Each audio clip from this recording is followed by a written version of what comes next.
नमस्कार मित्रांनो, मी शेळके वकील. आजच्या व्हिडिओमध्ये IPC कलम 35 काय तरतूद आहे ही आपण मित्रांनो पाहतो.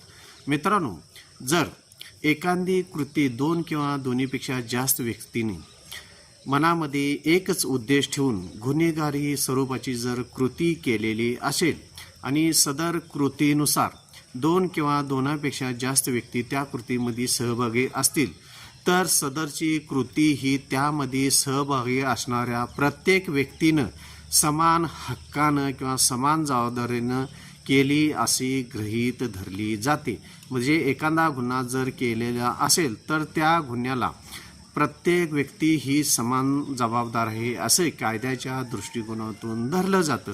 त्यासाठी महत्त्वाचं जर कलम आपण कायद्याच्या दृष्टिकोनातून पाहिलं तर IPC कलम 35 नुसार सदरची जबाबदारी ही गुन्हा करणाऱ्यांची समान राहते. त्याला IPC कलम 35 नुसार तरतूद आहे. मित्रांनो, माझं चॅनल सबस्क्राईब करा, लाईक करा, शेअर करा. धन्यवाद मित्रांनो.